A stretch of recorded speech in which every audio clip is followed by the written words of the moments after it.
Hello, magandang umaga po sa ating lahat. Welcome po sa aking YouTube channel, ang Eli Lagardes Tutorial Vlog. Ngayong araw, meron akong ibabahagi sa inyo na isang tutorial tungkol po dito sa wash timer switch. Dito po sa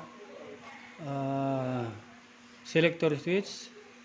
Ito po yung selector switch, meron po siyang drain, meron po siyang normal wash, then strong wash, or soft wash, or hard wash.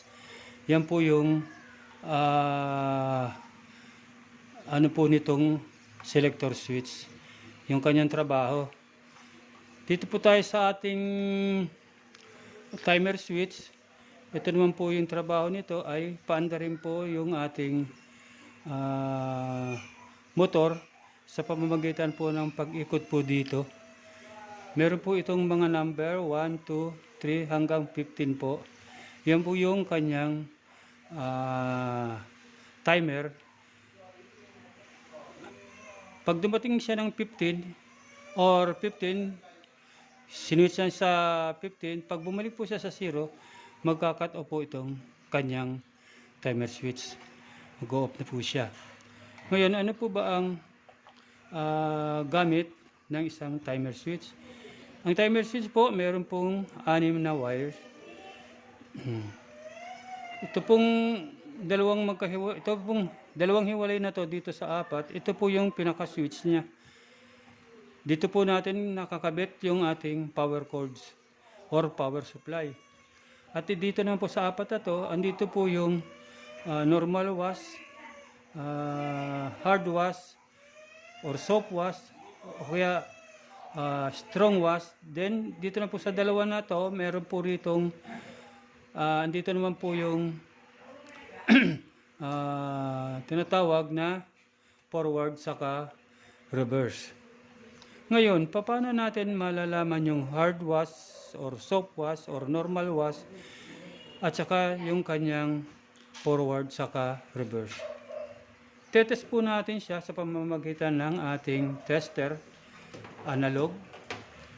Ngayon, yung dalawa na to, dahil switch lang siya guys, tatabi na lang natin ito muna rito. Yan. Then, ang gagawin natin dito, sa 4 na to, dito natin, itetest natin siya. Tetest muna natin to, itong 4. Ilagay lang natin ang ating, dito sa times 10. Ayan, times 10. Pwede rin sa times 1, pwede rin dito sa times 1K. Pero dito po ako nag-check ng ating chine-check na mga appliances sa times 10. Ngayon,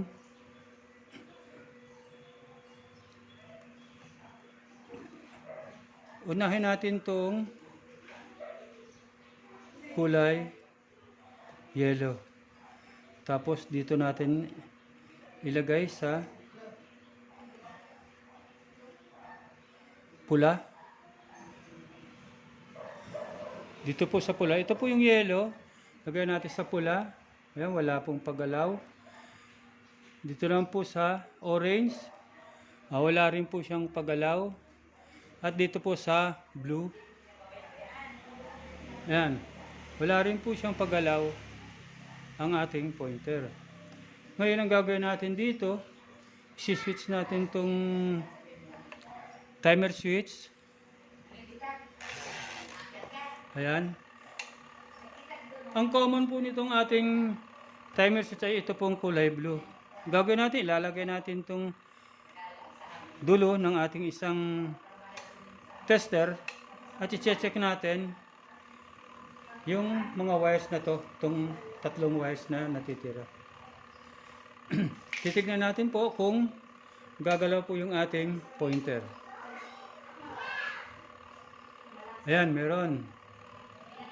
Ito naman pong pula. Hintayin lang po natin yung yung minutes.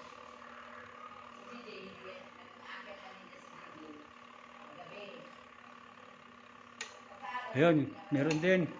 Ito naman pong yellow.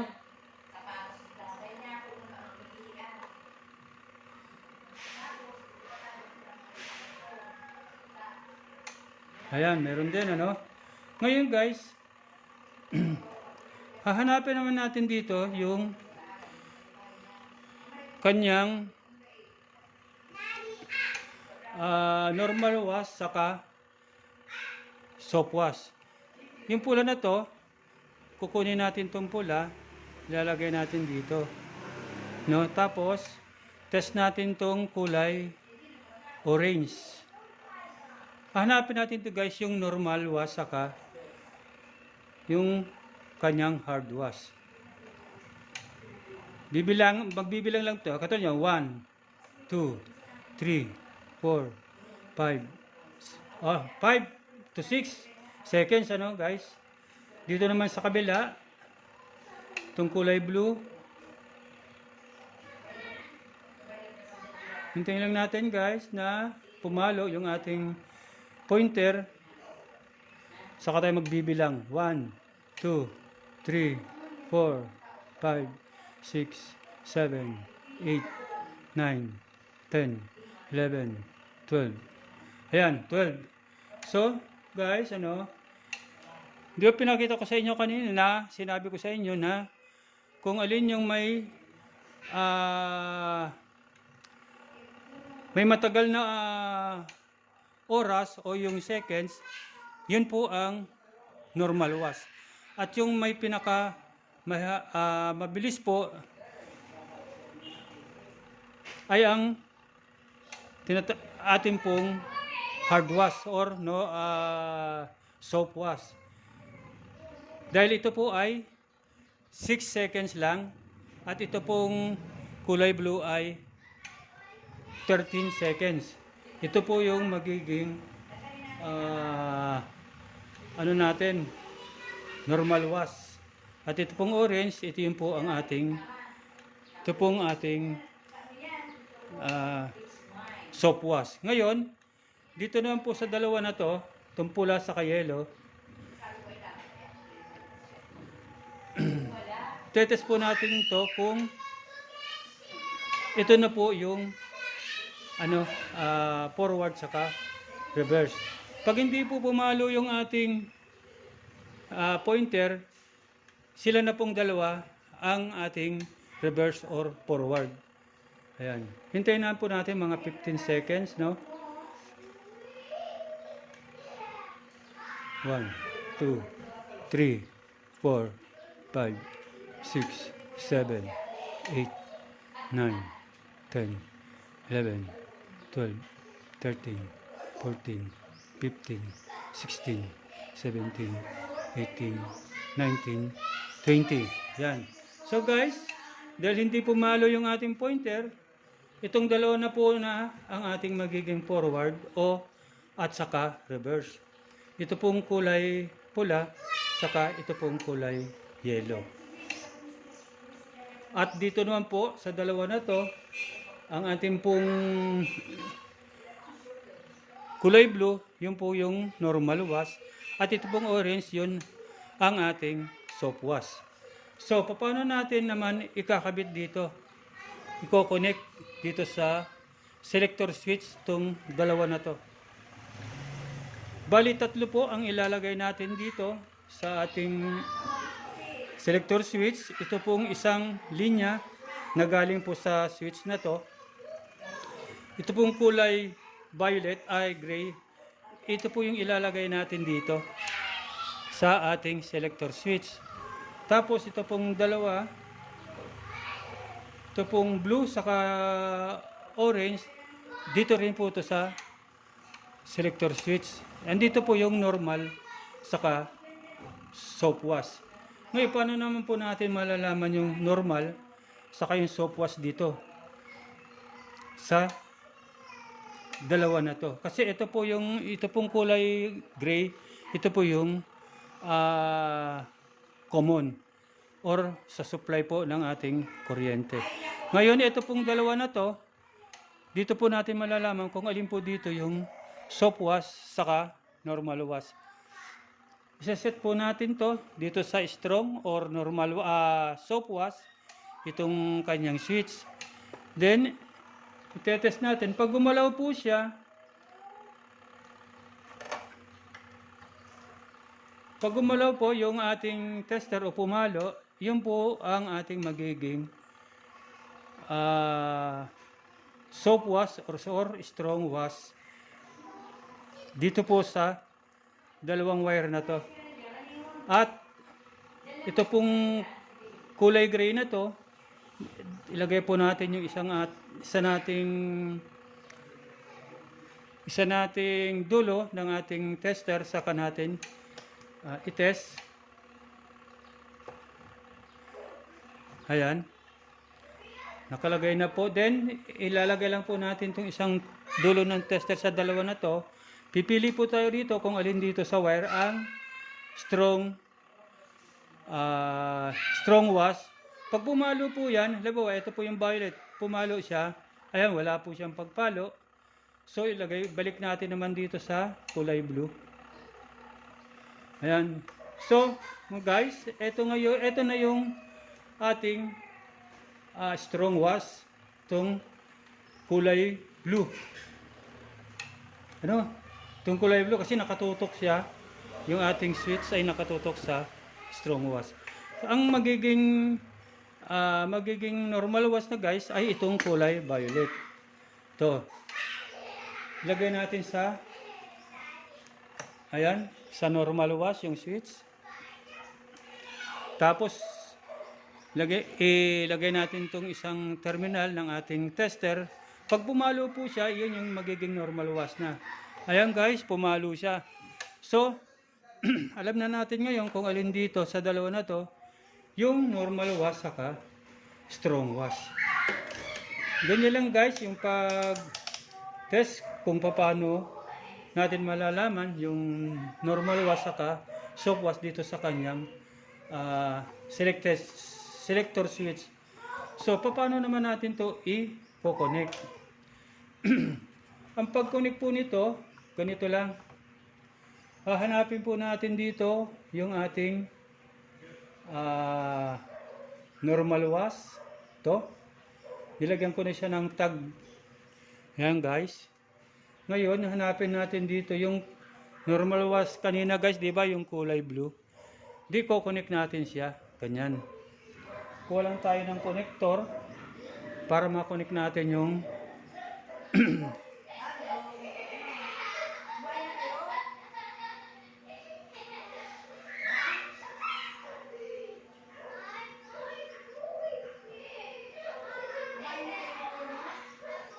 Ayan.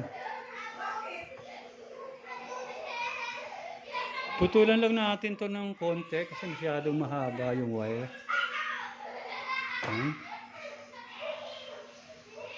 Ito guys yung ating normal wash, ano? Itong kulay violet. Tapos itong blue ng ating timer switch, ito naman yung kanyang normal wash wire. Kakabit natin ito. Magkadugtong yan guys. Itong galing dito sa selector switch saka sa timer switch. Ngayon, itong kulay orange, dahil ito yung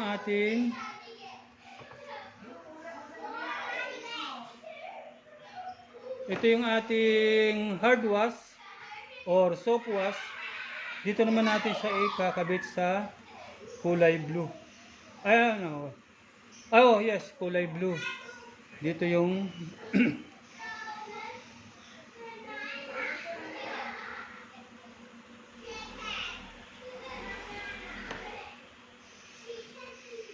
yung soap wash kasi guys, yun yung yun po guys kasi yung maiksi ang kanyang timer, yung time o yung oras niya na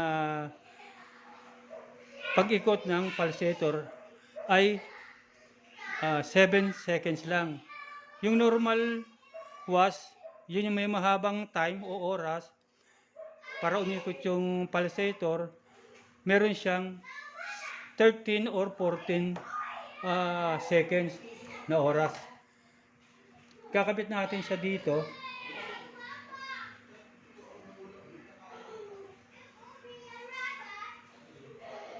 Yan. Tapos itong blue, ito yung soap wash or strong wash or hard wash. Yan. Ayun guys, kakabit na yung ating normal wash. Yan, magkadugtong na sila. Tapos itong ating hard wash, magkadugtong na rin sila dito galing ng excuse me, selector switch. At ito namang galing ng ating timer switch. So, ang gagawin natin dito guys, i-connect naman natin to dito sa ating tinatawag na washing machine. O pause muna natin guys, ayusin ko lang yung posisyon ng ating washing machine. Yan guys, madali lang ano, meron ako nakalimutan. Ito nga palang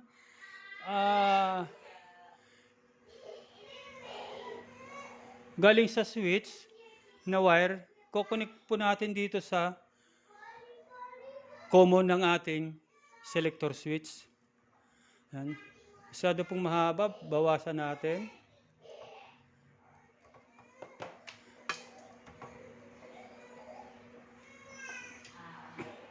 Ilagay natin dito sa connector.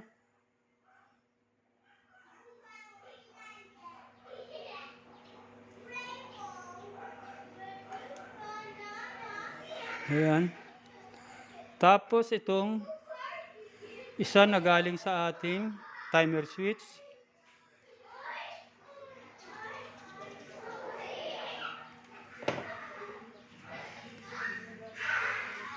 Lalagay naman natin dito. Kakabit yan dito guys. Dito galing sa selector switch. Ito kasi yung common niya.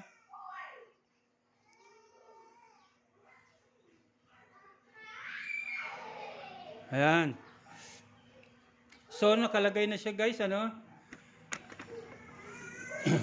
Ang gagawin natin, i-connect na natin to dito sa wirings ng ating washing machine. So ayusin ko lang guys itong ating washing machine. Ikakabit ko yung motor niya para madali na yung pag wiring ng ating timer switch. Ayan guys, naibalik ko na yung motor niya dito sa lalagyan niya. Yung motor kasi nito guys ay sira. May putol yung kanyang wiring sa loob. Kaya bago na ito guys na kanyang motor. Pinapalitan ko dun sa may-ari para maging maganda uli yung kanyang machine. Washing machine, ano. Bago na to guys. Hindi na to yung dati. Ngayon, ibabalik ko lang yung pinakakahan nito. Ayan. Ibabalik siya dito sa ibabaw para maayos na natin o ma-rewind na natin yung ating wire ng kanyang motor. Okay, para mabuo na natin siya, yun na yung ating gagawin. Ipapatong ko lang dito guys yung pinaka-tab niya. Tapos, ayusin na natin. Ayan guys, nakikabit ko na yung kanyang belt sa loob. Ayan. Pakita ko sa inyo yan, yung belt niya. Doon sa kanyang pulley. Ayan. Tingnan natin. Hop, ayun. Ayun. Ayan pala guys, yung kanyang belt. Under siya dahil medyo matigas yung kanyang belt o mahigpit siguro. Wala kasi guys adjustan yung kanyang motor para ma-adjust natin tong belt para medyo lumwag-luwag siya ng konti. Ngayon, tatry nga natin kung aandar siya o iikot yung ating pulsator. Titignan natin. Ang gagawin natin guys, i-wirings lang muna natin siya. Ayan.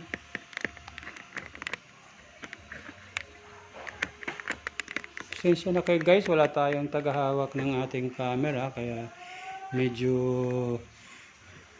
mahirap gumalaw. Oops.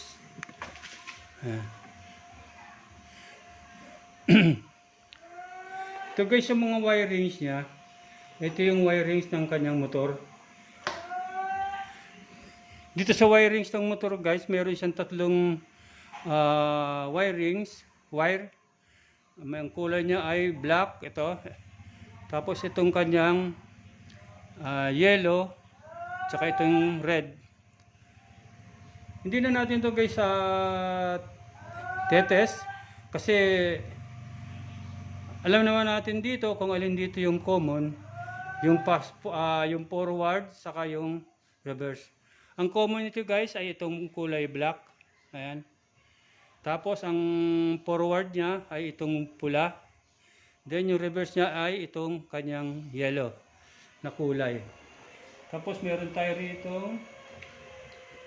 Ito yung guys yung ating power supply o yung supply ng ating kuryente. Dito natin ikakabit yung isang linya ng ating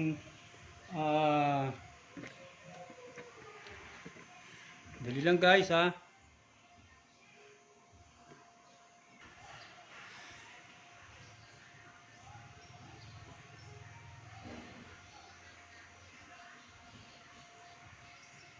Motor.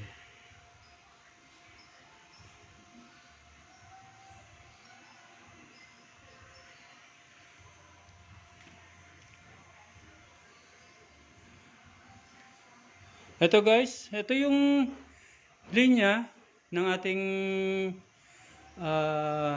tinatawag na power supply. At ito naman yung linya na common dito sa ating motor. Kakabit natin siya rito. Gagamit na lang tayo ng ating connector para mas madali, hindi na tayo magte-tape.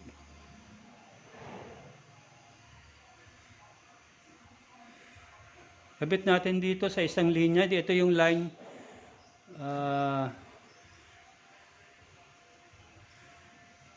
pwede ito line 1 guys, line 1.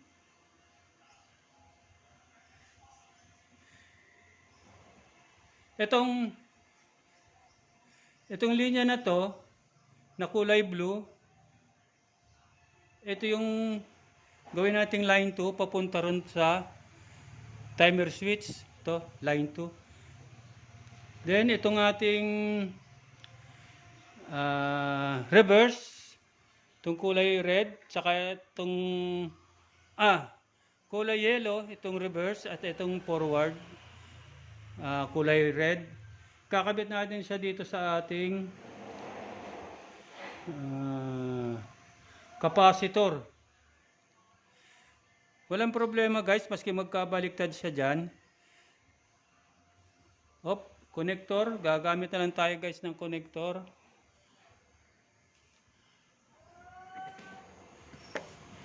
Sandali lang. Ito guys na yellow na to, ito yung galing sa timer switch, saka itong dalawa na to. Itong isa ay sa forward at itong isa naman na may buhol, ito yung sa reverse. Ngayon kukunin natin tong linya ng motor, itong wire na to, ito yung kulay pula, ito yung forward. Putulan lang natin ng konti yung kanyang wire kasi masyadong mahaba. Ayan. Then connect natin dito sa connector.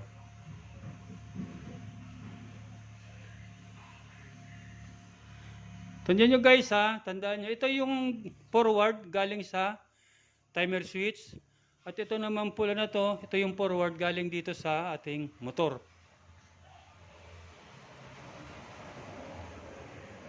Ayan. Kakonect na siya. Tapos kunin natin tong isang linya ng ating connector. Ito guys yung reverse.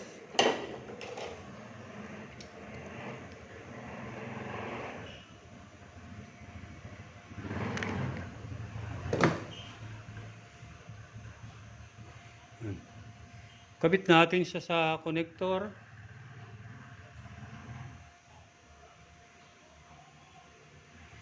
Tapos, kunin natin yung linya ng at isang, itong kulay yellow na to.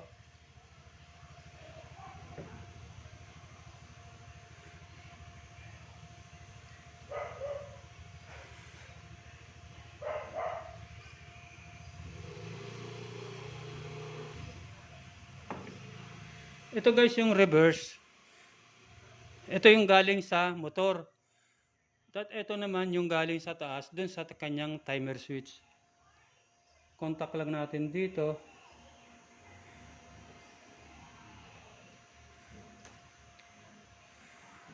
Pagkatapos guys, kukunin natin tong linya ng ating motor, ng capacitor. Ikakabit natin siya rito sa dalawa na to. Kung alin, maski magkabaligtad to guys, maski dito natin ilagay to, pwede. Ito nga pala yung, ayan.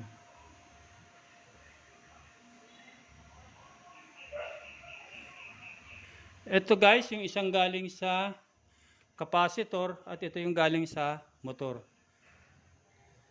Connect lang natin siya rito. Ito yung galing sa taas. Ito yung itong may buhol, ito yung kanyang reverse. Magkakasama yan dito guys. Yan. Tapos itong linya na to, lagyan din natin ng galing sa capacitor na isang wire.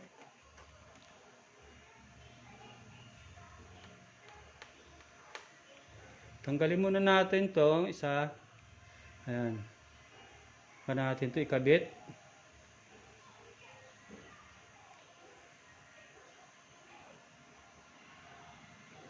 Okay. So, wala na, no? Ayun guys, nakakabit na yung ating linya. Ito.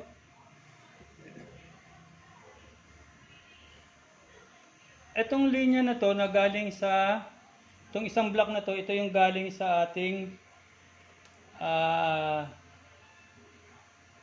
timer switch. Dito natin siya ilalagay sa ating, ito na lang yung line 1 na, line 2. Line 2 natin. Yan. At itong isa na kulay brown, ito yung linya naman galing sa ating power supply. Karugtong ito rito, itong kulay black na galing sa motor, ito yung common. Dito natin siya ikakabit. Ito yung ating pinaka line 1. Ayan. Ngayon, titignan natin kung wala tayong nakalimutan. Check natin. Reverse. Connected dito sa reverse galing sa timer switch at isang capacitor.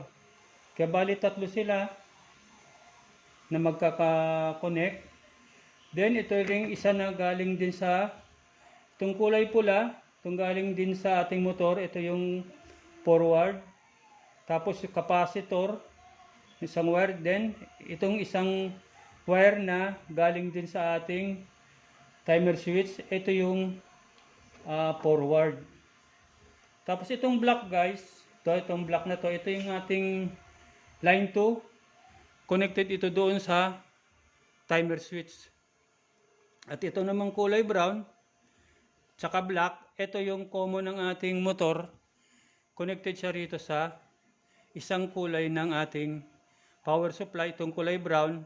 Ito yung line 1. Ayan. So, tetestingin natin siya guys kung okay yung ating ginawang wirings. And guys, itong ating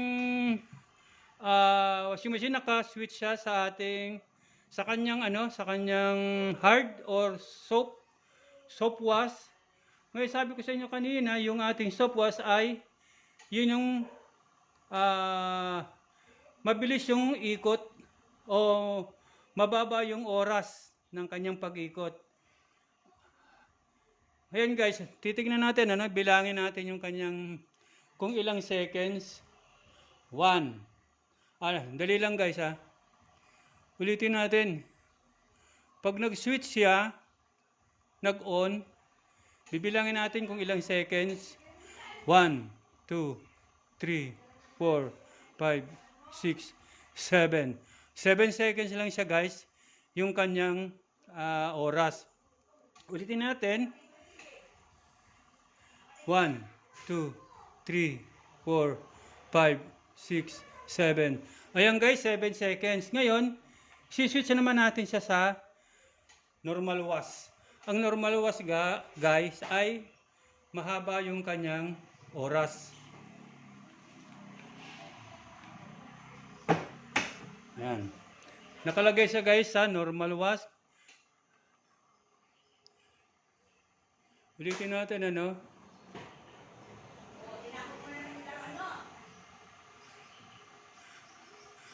Pizza. Ayan, on. 1, 2, 3, 4, 5, 6, 7, 8, 9, 10, 11, 12, 13, 14.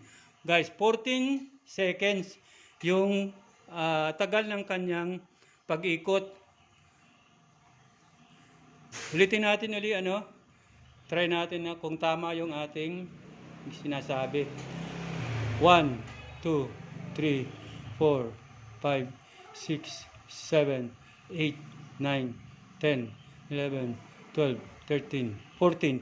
Ayan guys, 14. 14 seconds yung kanyang pag-ikot ng ating normal wash. Yan guys, ano? Yung soap wash ay 7 seconds, yung normal wash ay 14 seconds. Ngayon, itetest na natin siya kung iikot yung ating pulsator kasi masyadong mahigpit itong ating tawag nito, belt sa loob. Masyado siyang mahigpit. Kaya di ko alam kung mapapaikot ng ating motor. Kasi bagay bago naman tong motor na to. Pero ang gagawin natin, itetest na natin to. Sasaksak natin siya sa ating outlet. Itong kanyang cords. O yung kanyang tawag nito. Itong pansaksak na to. Yan. Try lang natin kung wala. Baka mayroong baka sumabog naman itong ating gagawin. Kaya ulitin natin yung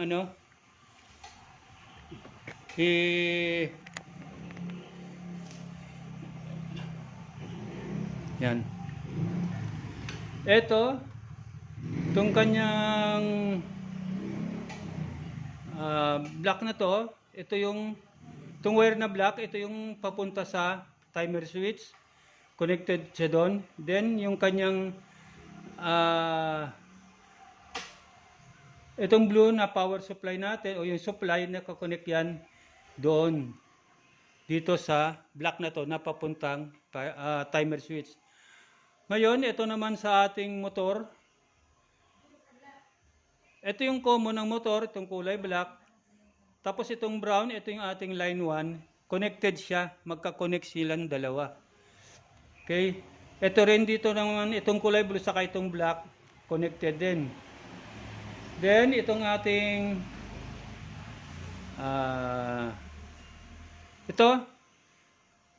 itong kulay red, ito yung forward. Connected siya rito sa isang linya, galing sa timer switch din. At itong isang linya naman na galing sa capacitor. Kaya tatlo sila dyan magkakasama. Forward, capacitor, then timer switch.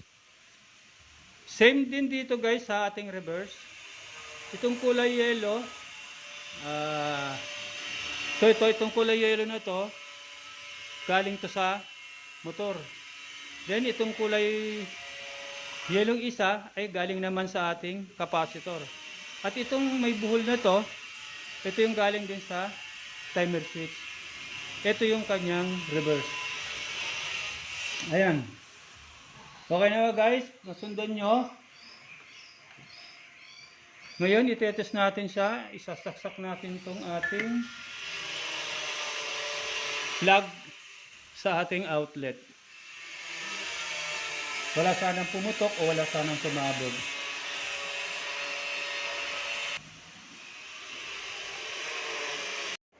Ayan guys, nakasaksak na yung kanyang plug dito sa outlet. Ngayon, i-on ko lang guys yung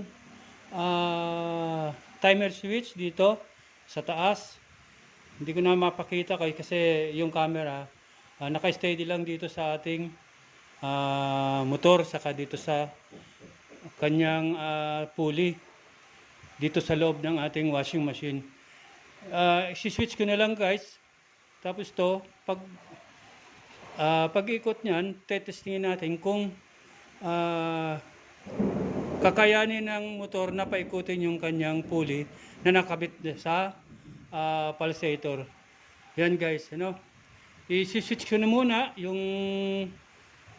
ating timer switch.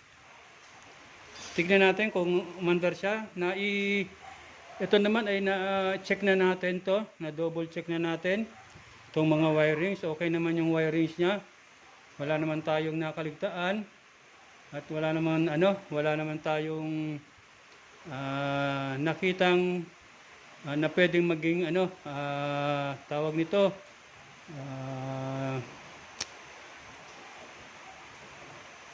what do you call this? And guys, tinek naman natin to, wala namang ground siya. Kaya yan, start na natin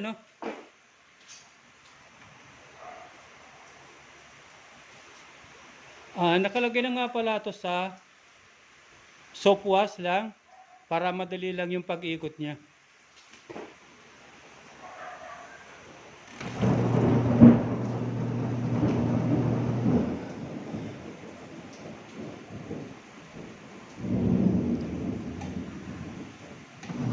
And guys, okay naman yung umikot naman ng maganda yung ating pulsator at saka yung ating pulley, saka yung ating motor. Itong ikot niya guys ay para lang ito sa tinatawag na soap wash. Yung normal wash, okay naman yung guys, yung normal wash. Pero rin natin mamaya, papakita ko rin sa inyo yung pag-ikot ng normal wash. Yan guys, 7 seconds lang to yung pag-ikot niya. Babalik naman siya uli sa reverse, then balik naman siya sa forward. 7 seconds guys yung ikot. Ngayon i-off muna natin isi-switch ko yung selector switch sa sa normal wash. Yan. Off ko muna.